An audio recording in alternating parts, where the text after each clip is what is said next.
inspiration for your stories? I've always been a huge sci-fi fan, and I'm a huge, like, anything about aliens or alien conspiracies and stuff like that has always intrigued me.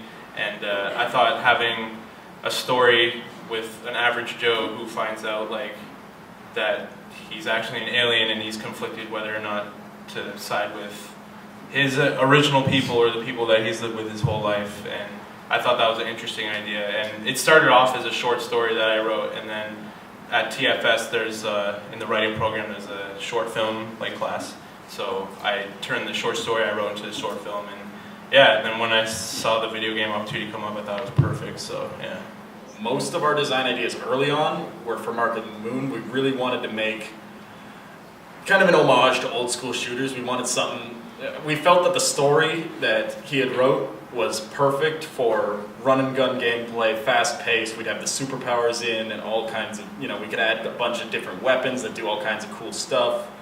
And you'd be able to it would just have that hectic Quake or Doom, Duke Nukem kind of atmosphere. That's what we were trying to go for. That's why you can control yourself in the air, which obviously you can't in real life. I mean, we've got crouch jumping and stuff is all implemented. Fall damage is pretty low, jump heights are high. It's just, we're going for kind of like a Quake Arena kind of feel. It was Doom, basically. That was the main inspiration.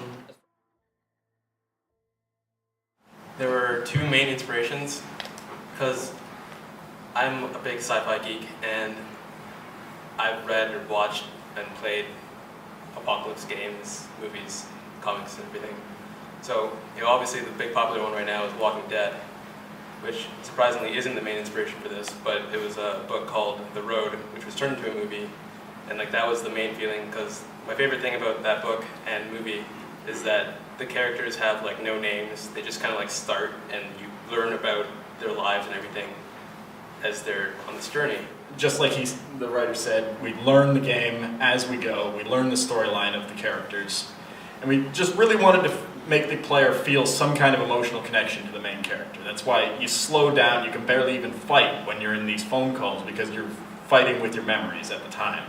So enemies can come up and they can pick you off while you're dealing with your memories. And you have to fight against the water draining you.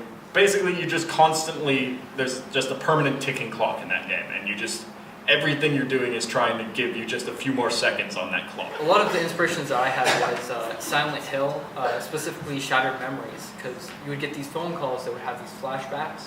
So that's where I'm we could fit the audio in there, and then we don't have to rely on getting the cutscenes done. We can still work all the audio in, and we don't have to worry about that. So that's where last year came from.